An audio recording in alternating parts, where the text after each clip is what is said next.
So we getting a bit better with the uploads, right? Right? Okay, fine, I get it. It's been a while, but at least this video isn't Vita related. So, because we're trying new things on the channel. But before we get started, I have an update on the giveaway. I've extended it to January 25th of 2019. So if you want to enter and get an additional entry for a chance to win a $20 PlayStation Network card, Xbox Live card, or Nintendo card, stay tuned towards the end of the video or read the rules in the description. For a second year in a row, the Nintendo Switch has become the most wanted console. This comes after the years of the Wii U, which is arguably the worst years of Nintendo console history because, yeah, it was not good for them. Nintendo has made an impact in the gaming industry, transforming the way we play, where we play, into a brand new experience.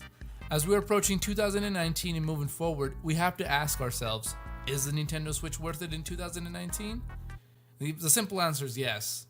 Yes, the Nintendo Switch is worth it in 2019. So in today's video, we'll go over the 5 main sections. We'll go over the Nintendo Switch design, the interface, the top games you need to play, online multiplayer, and my final thoughts. Nintendo is very determined to make hybrid console an actual thing in gaming, redesigning how a tablet slash gaming slash console slash handheld should feel, play, and overall look like. Because yeah, the Wii U in comparison was just not good. So we keep on saying that the Switch is a hybrid console, and what does that actually mean and look like? In the most simplest terms, it basically means it's a detachable console that has more ways than one to play. If you want to play the Switch at home, for instance, you would set up the LCD touchscreen tablet on the dock provided, which is hooked up to your TV via HDMI. You take the Joy-Con controllers and play in 2 different ways, as one player, or share the Joy-Con controllers and play split screen.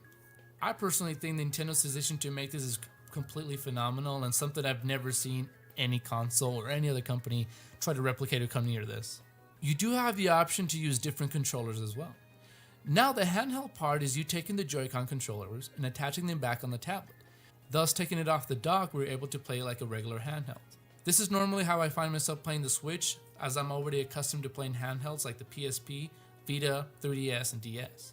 Both ways maintain the same functions, just on a smaller screen in comparison. There's also another epic way to play split screen. Take the Joy-Con controllers of both sides, use a stand on the back of the screen, and there you go. You have split screen virtually anywhere you go. While this mode is innovative, it's a feature that I don't really use at all. I do applaud Nintendo's forethought in bringing this as a creation, but in all fairness, I just don't really use it. The Switch's interface is simple and straightforward. You have 6 tabs in the bottom which range from access to the Nintendo's eShop, settings, and media folder. What you have in the middle are the games and apps you have access to. Just click A or double tap on the screen and you'll be playing everyone's favorite game, Fortnite. Similar to the Vita. And there he goes talking about the stinking Vita. But no, seriously, hear me out. It's similar to the Vita in retrospect that it has dual analog sticks and has buttons, which make virtually any game more accessible. Overall, I have to say that the Switch is the slimmest, sleekest, and least obstructive console ever made, and it's a huge improvement over the Wii U.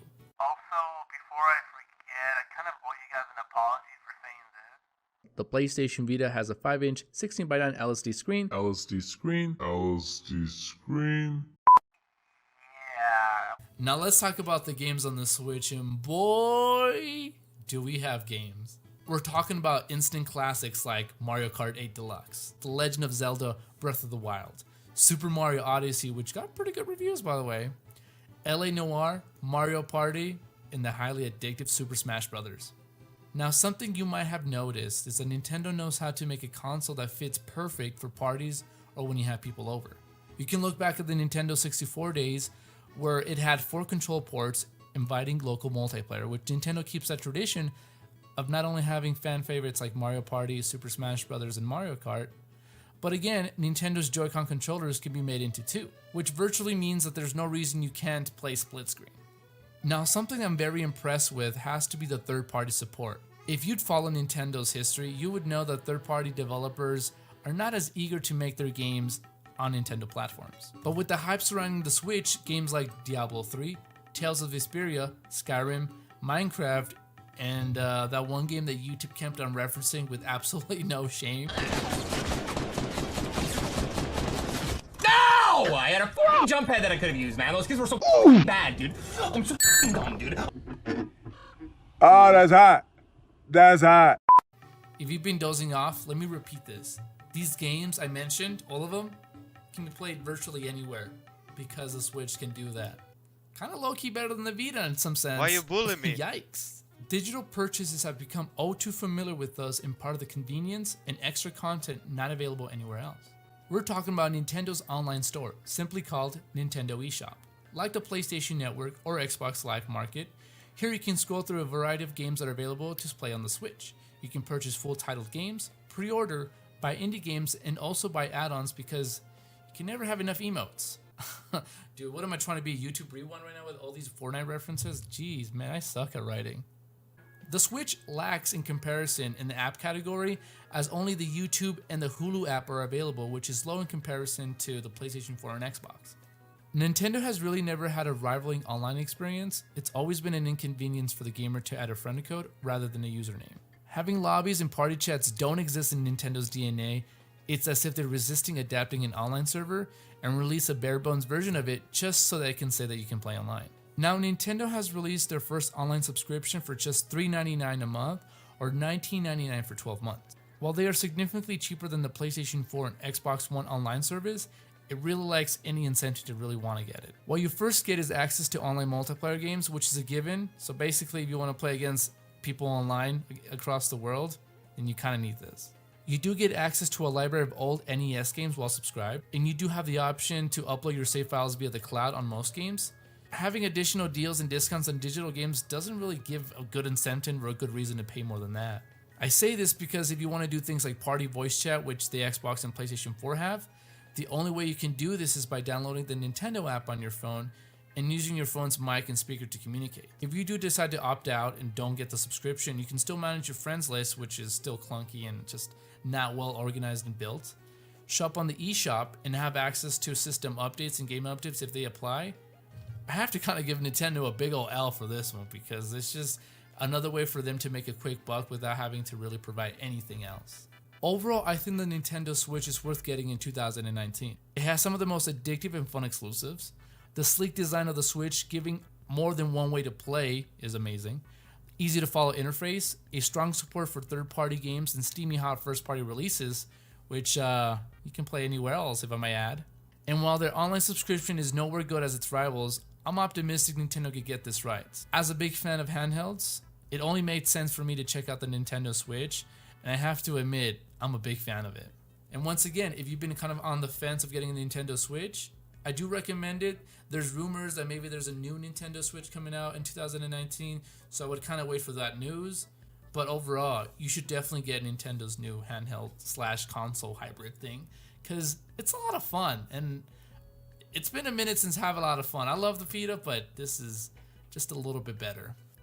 Thank you so much for watching the entirety of this video. If you are interested in entering my giveaway, all you have to do are the following. Make sure to subscribe to my channel, Fever Gaming, because we'll have way more content coming soon. Give this video a like and follow my Twitter. And lastly, comment down below your thoughts on the Nintendo Switch or something I missed in this video. Do these things and you'll automatically be entered for a chance to win a $20 PlayStation card, Xbox Live card, or Nintendo Shop card.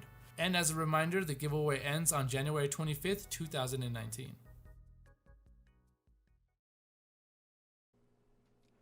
So I kind of wanted this video to be 10 minutes or longer. No particular reason. It's not like I get paid more or anything like that. So I have a minute to talk about anything that comes into mind. Nothing's coming into mind. What do you think I should talk about? I have no idea. I mean, I could talk about how I never upload. I think that's stupid. I could tell them about the new videos I'm going to be making soon, which I'm always talking about that every video. You can't make any fake promises. No, you're right. No, they're all real promises. They know I'm real. Right, guys? I don't think Yeah, they do. they know. They know. I don't think they do. I can talk about...